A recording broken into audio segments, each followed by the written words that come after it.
But what about when good stories go bad? Please welcome Janine as she presents Good Stories Gone Bad. Whoa. Yay!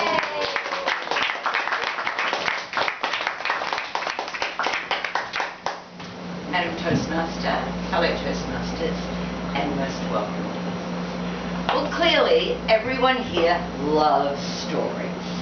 And what we love about them when we write them is that we put in twists and we put in turns, and they're resplendent with sparkling jewels and broken glass, and we get to play the Almighty in a lot of ways. Will they live happily ever after? Not. And what's interesting is, even when we tell our own stories, we tell them from our point of view. Because, as we all know, the world is how we see it, not how it really is. But what happens when good stories go bad? Now, many of you have told yourself this story. I thought I had to be Barbie thin and Barbie beautiful, so I dieted myself into delirium. I was resplendent with the greatest clothes I could afford, because that's what it took to get the perfect Ken. Here's the hilarity of that story. There's no perfect Ken. Now, many of you in this room have gone the distance in a great relationship. But I know every single one of you that has will tell you that it's not an easy story to tell. It's a story with twists and turns and ups and downs. But it is possible to find the perfect Ken for you. Now, my friend Laurie has a story that she clings to tighter than the NRA cling to their gun rights. Laurie is the sweetest, kindest, gentlest little woman you could ever meet, until you get her on the subject of her ex-husband. Last year, her #1 son got married, and there was much excitement. Laurie's son married an only daughter of a pretty wealthy family. So the festivities were planned for days before the wedding and even a few days after the wedding. However, Laurie insists on calling her ex-husband the cheater and his wife of 20 years, the tramp.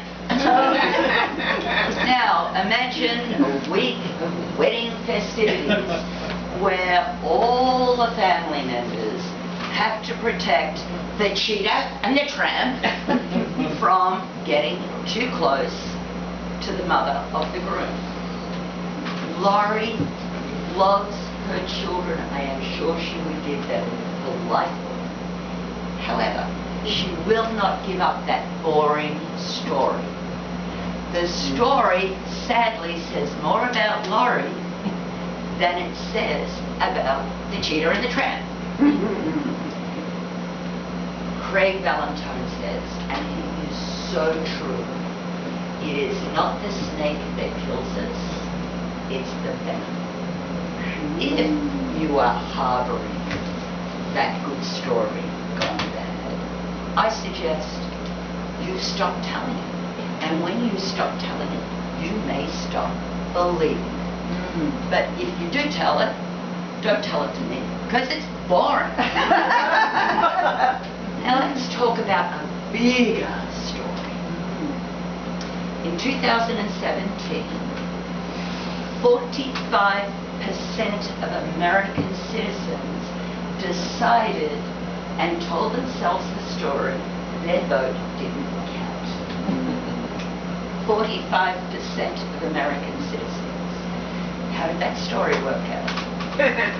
Well, I don't know about you, but for me, having Donald Trump as president is not my idea of a good time.